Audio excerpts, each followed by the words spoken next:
Something else I want to write about. I would need your help.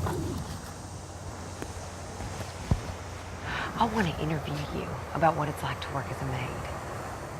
I'd like to do a book of interviews about working for white families. The Help is a chick flick about something, which is basically set in the era of Jackson, Mississippi, at the height of the Civil Rights Movement. You should read the book, Kelly. It's quite scandalous. It sounds like Jackson, if you ask me. There's a tradition in Hollywood of doing films about the Civil Rights Movement, or doing films about race and about black-white relationship particularly, from the point of view of a white character who's transformed by their relationship with black people. So that black people can have significant roles in the narrative, but often are not the central narrative character. All right, I'm gonna do it. But I need to make sure she understands this ain't no game we playing here. Once you get into the heart of the film, it's told primarily from the point of view of Skeeter, played by Emma Stone.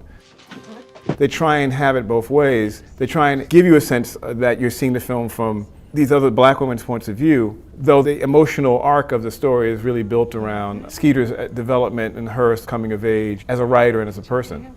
I got a job today. Where?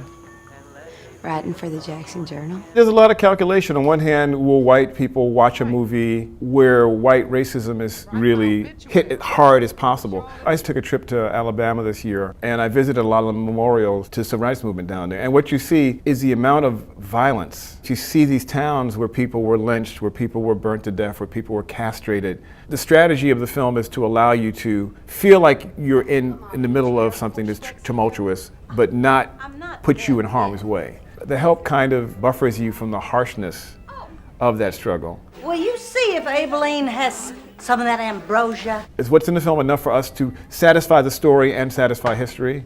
Or is history being underserved by the fact that they've made it palatable? She looked like the winning horse at the Kentucky Derby. All them flowers and bows. Anytime you have a major popular work that deals with the history of the United States and deals with some of the more unpleasant aspects of that history, I think it's important and it's good. And I think that the film will actually be an interesting talking point. I mean, look at it this way. If you made The Help now and you set it in LA, there probably wouldn't be any African Americans in it. The workers would probably all be Latino. So the whole discussion about immigrants and agency, social mobility, pay, working conditions. The Help not only can be a discussion about the past, but I think it can be very useful for discussion about the present. You is smart, you is kind, you is important. That's so good.